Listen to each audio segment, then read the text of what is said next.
शंकर लाल जी को शहर में आए अभी 2 साल हुए थे। उनका बेटा अमित शहर में नौकरी करता था, इसलिए वह अपने पिता को भी शहर ले आया था। अमित की पत्नी पूजा को शंकर लाल जी का उनके साथ रहना पसंद नहीं था। वह चाहती थी कि हम अकेले में मजे से रहें। इसी बात को लेकर अक्सर घर में कहा सुनी होती रहती थी। एक दिन पूजा घर का काम निपटा रही थी, तभी शंकर लाल जी के हाथ से एक शीशे का गिलास गिरकर टूट गया। पूजा को बहुत गुस्सा आया।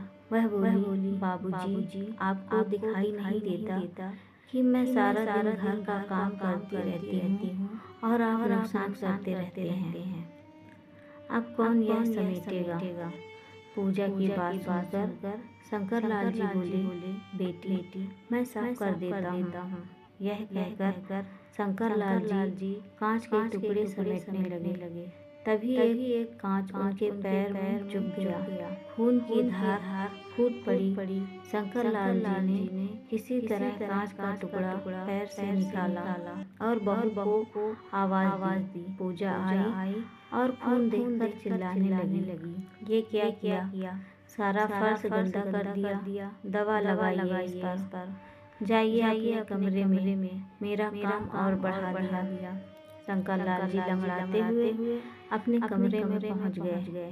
सामने टेबल पर उनकी पत्नी की फोटो रखी हुई थी। उसे देखकर उनकी आंखों में आंसू आ गए।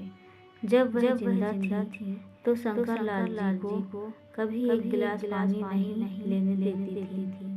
उनका बहुत ख्याल रखती थी। शाम को जब अमित घर आया तो पूजा ने उसे सारी बात बता दी।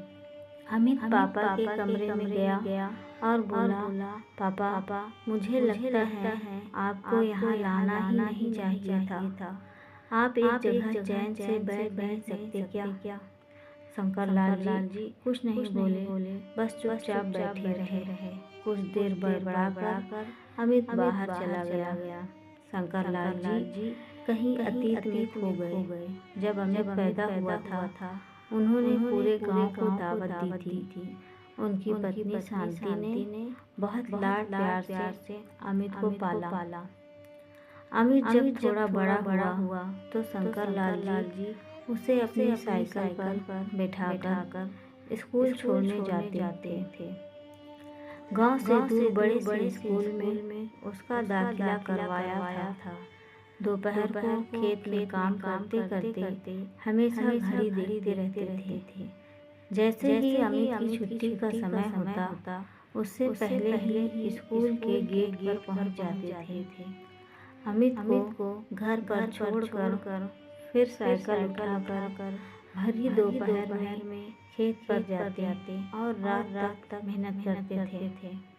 अमित जब 8वीं क्लास में आया तो एक दिन अपने पिताजी से बोला, पिताजी आप मुझे स्कूल छोड़ने मत जाया करो। मेरे सारे दोस्त मजाक उड़ाते हैं।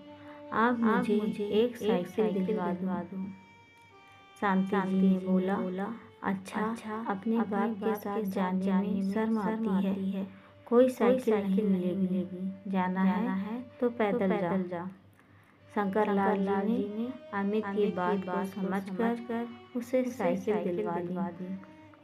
धीरे धीरे वह पढ़ लिख गया और शहर जाकर नौकरी करने लगा। शंकर लाल जी से अब काम नहीं होता था। अमित हर महीने कुछ पैसे भेज देता था। एक दिन अमित गांव आया और उसने बताया कि उसने एक लड़की पसंद कर ली है। वो दोनों शादी करना चाहते हैं, लेकिन वह आप लोगों को शादी में नहीं बुला सकता। शहर की शादी में आप लोग सही नहीं रहोगे। यह बात सुन शंकर लाल जी और शांति का दिल टूट गया। शांति ने तो कुछ ही दिन बाद बिस्तर पकड़ लिया। 2 महीने बाद अमित पूजा को लेकर गांव आया, लेकिन एक ही दिन रुक कर वापस जाने लगा। शंकर लाल जी ने उससे कहा, बेटा कुछ दिन रुक जा, शायद तेरी माँ की अंतिम घड़ियाँ आने वाली हैं। कुछ दिन तुम लोग साथ रहोगे तो उसे अच्छा लगेगा। अमित ने कहा, पिताजी पूजा नहीं रुकेगी, उसे गांव पसंद नहीं आ रहा है। दोनों चले जाते हैं। कुछ दिन बाद शांति जी अपने बेटे को याद करते करते दम तोड़ देती है। उस समय अमित और पूजा दोनों 13 तक रुके थे। फिर रिश्तेदारों के कहने पर अमित अपने पिता को शहर ले आया, लेकिन अब दोनों उनसे परेशान हो चुके थे। शंकर लाल जी का अब कोई ठिकाना भी नहीं था। गांव का मकान और खेत अमित ने बेच दिया था। उसी पैसे से उसने एक फ्लैट खरीदा और किराए के मकान से उसमें आ गया था। एक दिन शाम के समय शंकर लाल जी उदास एक पार्क में बेंच पर बैठे थे। उनके जीवन का अब कोई मकसद नहीं था। तभी उन्होंने देखा 3-4 उनकी उम्र के लोग वहीं पार्क में बैठे हंस रहे थे। सभी एक दूसरे से मजाक कर रहे थे। शंकर लाल जी को यह देखकर अपने गांव की याद आ गई। गांव की चौपाल पर वे भी गांव वालों के साथ अपने सुख दुख बांटते थे। इसी बीच किसी की आवाज से उनका ध्यान हटका। उन्होंने नजर उठाकर देखा तो उनमें से एक सज्जन उनके सामने खड़े थे। वे शंकर लाल जी से बात करने लगे। उन्होंने अपना नाम राजन बताया। उन्होंने कहा, आप भी बहू बेटे से परेशान हो? शंकर लाल जी ने कहा, नहीं ऐसी कोई बात नहीं है। यह सुनकर राजन जी हंसने लगे। अरे भाई, हमसे कुछ छिपा नहीं है। हम सभी अपने घर वालों से परेशान थे, लेकिन आज देखो हम कितने मजे में हैं। यही पास में एक आश्रम है, वहीं रहते हैं। जो मन में आए वो करते हैं, जहाँ जाना हो जाते हैं। वहाँ बड़े प्यार से नौजवान हमारी सेवा करते हैं। समय पर खाना मिलता है, साथ ही हंसी खुशी का माहौल रहता है।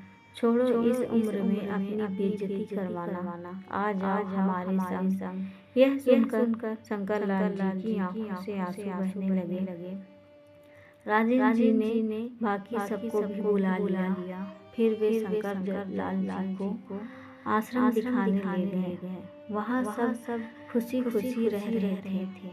वहाँ उन्हें कुछ लड़कियाँ मिली जो वहाँ सेवा करते थे।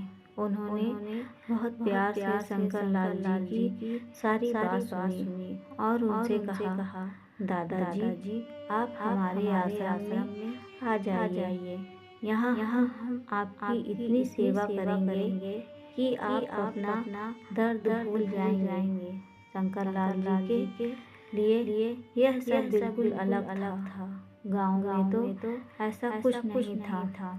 अगले दिन वे अपना सामान लेकर घर से चल दिए। उन्होंने अमित और पूजा को कुछ नहीं बताया और आश्रम पहुंच गए। वहाँ जाते ही उनका स्वागत हुआ। अब वे वहीं रहते हैं। वहाँ उन्हें बहुत आदर सम्मान के साथ नाश्ता, खाना और पैसे भी मिलते थे। अब वे भी उस ग्रुप का हिस्सा थे जहाँ केवल खुशियाँ बांटी जाती थी।